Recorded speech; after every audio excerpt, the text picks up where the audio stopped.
Things flipped fast in Baltimore the moment Lamar Jackson's name showed up on the injury report again. A lot of people were already expecting the worst, but today, John Harbaugh dropped a quick, straight-to-the-point update that caught everyone off guard.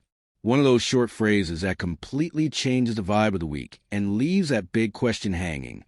Does this really fix the problem, or is there something else behind it? And that's exactly where the tension starts. Because when you combine Lamar's long list of aches, a ridiculously short week, and the massive responsibility that's coming up, every detail suddenly feels huge. Harbaugh said he's good. But what does that actually mean? That's where the story gets even more interesting, and you're about to see why. When you look at the Ravens week, the last thing anyone wanted to see was Lamar Jackson's name sliding back onto the injury report. And this time it's not a knee, not an ankle, it's his toe. Sounds small, but for a quarterback who needs to move constantly, it changes everything. And of course, it shows up right before a short week matchup, which already messes with preparation. The truth is Lamar hasn't had a break physically all season. He already missed 3 games with a hamstring strain, then dealt with knee and ankle issues, and now the toe joins the list. When injuries keep stacking up like that, it's natural to wonder how much it all weighs on his game, especially with a team in a moment where every tiny detail matters. And with a week this rushed, no real time to rest, any new soreness flips a warning light. Even more when it's Lamar, the kind of player who can turn a broken play into something ridiculous with his legs. Any issue with his foot takes some of that magic away. So seeing his name show up again on the injury report creates that feeling of, yeah, this might get complicated. But at the same time, this update opens up another question. Is anyone inside the building actually worried? Because while this new issue pops up, the official reaction from the top is a complete opposite. And that's where things start shifting in the next point. While a lot of fans were stressed about yet another injury tied to Lamar's name, the reaction inside the team was the total opposite. John Harbaugh didn't show even a hint of concern when asked if Lamar would be ready for Thursday night. He simply said he's good, in that quick, confident tone of someone who never even considered the possibility of doubt. It was almost like he was saying, "Relax, this is nothing." Harbaugh's attitude stands out because it clashes with Lamar's growing list of injuries. Usually when a player is dealing with that many physical issues, a head coach holds back, gives vague answers, avoids guarantees. But not here. Harbaugh was direct, firm, and left zero room for interpretation. It sounds like, behind the scenes, he's completely confident Lamar will be on the field. And that confidence doesn't feel fake or forced. Harbaugh has always been pretty transparent about player availability, and when he speaks this confidently, it's usually because he already talked to Lamar, the doctors, and knows everything is under control. Even so, it's impossible not to feel a bit of curiosity when the coach is this calm while the physical signs around Lamar are flashing yellow. But when the head coach shows this level of confidence, the next question shows up immediately. Even if Lamar is good on paper, what does that look like on the field? Because these last few weeks haven't been about injuries alone, performance has taken a hit too.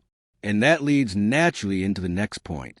Lamar came back from injury at the end of October with expectations sky high. The idea was that he'd reset the offense and get things moving again.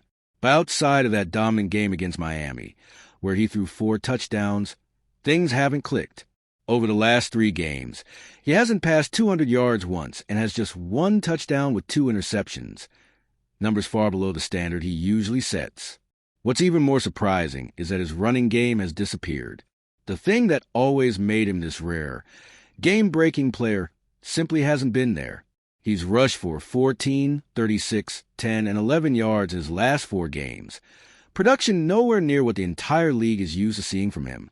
When your body's not responding and your rhythm's not there, everything gets harder. Reads, confidence, aggression. And when your quarterback isn't himself, the offense naturally loses its explosiveness. Routes that used to open up feel tighter. Decisions that used to be instant suddenly feel a bit delayed. The combination of physical issues and below-average performance creates a situation where every snap becomes a battle. It's clear the team has been trying to find other ways to stay balanced, while Lamar works to get back to form. Even so, and this is the wild part, the wins keep coming. The Ravens are pulling out victories, even with the offense sputtering and with Lamar far from his best. And that takes us straight to the next point. How did this team flip the season when everything seemed to be falling apart? All right, we're already past the halfway point of this video, but before we continue, I noticed you haven't left a like yet. It's really important because it helps YouTube keep showing you my content so I can keep bringing you the best news about the Baltimore Ravens. So go ahead and hit that like button. It's free and it really helps. Thanks. Now let's get back to it. If someone had said that after starting 1-3 and then dropping to 1-5 when Lamar hurt his hamstring, the Ravens would put together a 5-game win streak, almost nobody would have believed it. But that's exactly what happened. The team found ways to adjust, cleaned up basic mistakes, and started playing with consistency that felt impossible just a few weeks earlier. And little by little, confidence came back. What's wild is that these wins didn't come because the offense suddenly exploded. It's not the offense carrying the load. It's the team as a whole.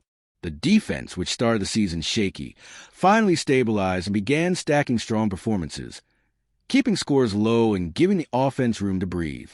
When that kind of balance shows up, even small offensive progress becomes enough. And that kind of turnaround changes an entire season's mood. Panic becomes planning. Doubt becomes real hope.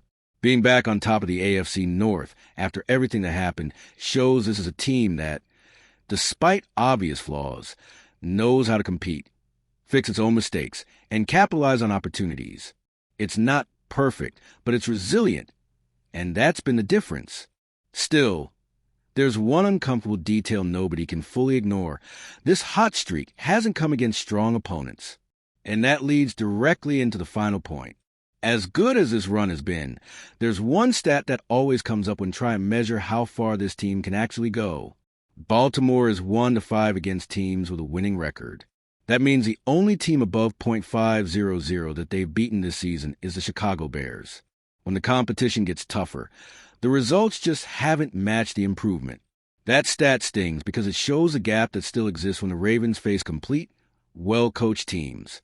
Against strong opponents, mistakes are more costly, the margin disappears completely, and expecting the defense to save everything isn't sustainable. It's a reminder that, even with all momentum, there are still real issues that need attention if Baltimore wants to chase something big. Now, the next matchup brings a much softer scenario. The Bengals come in at 3-8, completely out of the race and dealing with their own problems. It's the kind of game where Baltimore should take control early, set the tone, and show that this momentum is turning into something real, even if the opponent isn't at full strength. But for that to happen, everything circles back to the starting point. Lamar.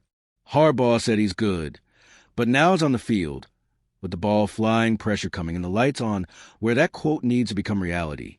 The entire week leads to this. At the end of the day, everything that happened this week makes one thing clear.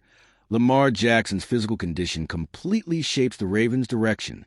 Even with the injury history, Harbaugh's confidence, the team's momentum, and the importance of the next game create a situation where every detail matters. Seeing Lamar back on the injury report sparked some worry, but the coach's response brought immediate relief. And now it's all about how that translates once the game starts. So here's the big question. Do you think Lamar can bounce back and play at a high level with all these physical issues piling up? Because like it or not, Baltimore's entire path runs through him, and through that toe. Now we wait for kickoff to find out if this good news is exactly what the Ravens needed to keep pushing their season forward. And if you, just like me, are passionate about the world of football and want to learn more about the Ravens' legacy, don't leave this video without sharing it with that friend who is also a Baltimore Ravens fan and will love this content. See those video suggestions on your screen?